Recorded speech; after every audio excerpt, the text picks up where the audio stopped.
ever since it became public knowledge that Nigeria has the third largest delegates at the Dubai conference, just after China and Brazil.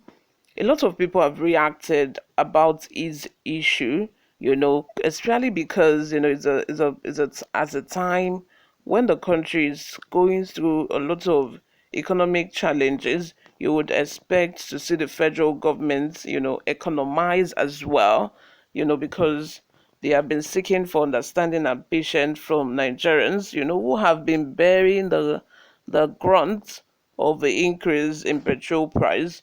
You would expect that, or you want to see that the federal government will manage the country's resources as well.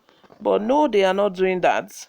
Our president had to send 1,411 delegates all the way to Dubai.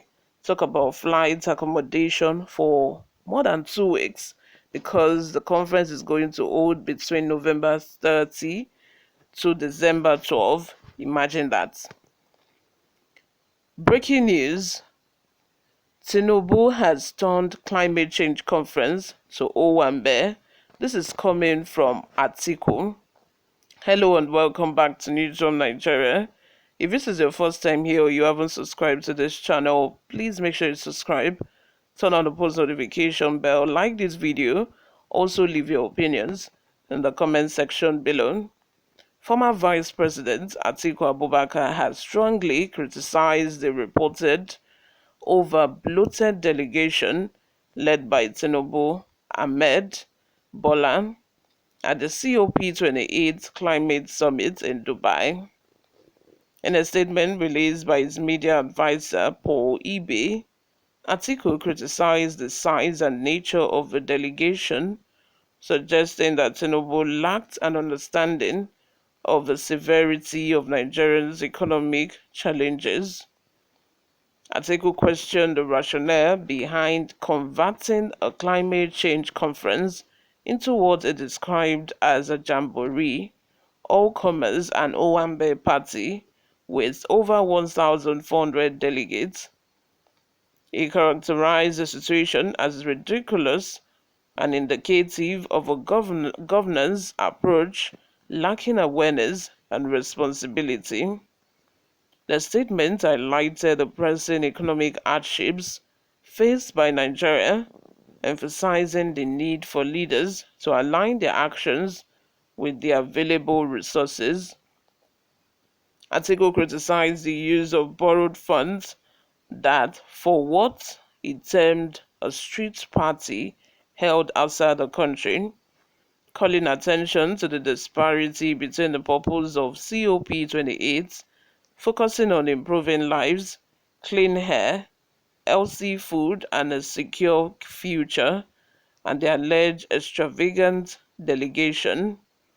The economic dire threats that Nigeria is facing demand that its leaders cut their costs according to the close available.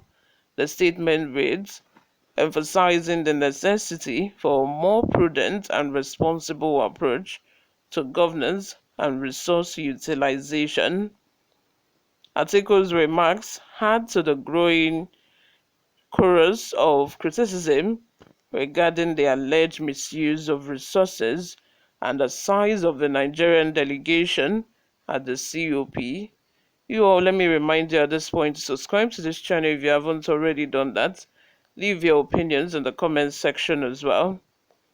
Before we go, let's take a look at some of the reactions we got online. Olu Fayode Yemisi says, Baba, please view things like this. Climate change is crucial issue in Nigeria, so people that concerns attend the conference. This is not Owambe. Akin Samuel, before Atiku makes such public comments, he should have made good research to know exactly what he's talking about. Many top government officials are not able to make it to COP28. In fact, Nigerian government delegates were reduced more than half this year because they have issues with UNFCCC. Those huge numbers are from private sector and civil society invited by UN for one reason or the other. The government delegates were sponsored by UN, including Tinubu, not government money. Maxwell Sally says the truth is always bitter to some disgruntled elements that eat the truth. Chris Atere, you can address another world conference about that. Mr. I'm going nowhere. Jacob Adesoye says, even Atiku is talking about disuse of resource, someone that sold all Nigerian assets to himself and his cronies, not talking about misuse. Atiku is only trying to set the citizens against the government, as only the gullibles will believe all his lies. I very well know that these people, they are all the same thing. Nobody is a saint. Nobody is better than the other. Politicians will ever be politicians. Chimele Peter says that's why he wants to recruit 50 million youths into the army force, spending Nigerians' money recklessly, and his supporters will behave like they have formatted their original brain and install hopeless in it. Lastly, Olawale Olufemi says criticism must have its limits. Trying to turn the citizenry against its government is grossly irresponsible. This government must take urgent action against these disgruntled irritants. Sadly, the majority illiterate populace will not think or ask questions before going to town, spilling the same toxic lies and deceptions they've been fed. Anderson says, is this administration not crazy? How on earth would there be over 10 delegates, let alone 480 delegates? What's this? Does Tinubu really know what his adjutants are doing? What on earth is this? I suppose those people were catered for by the federal money.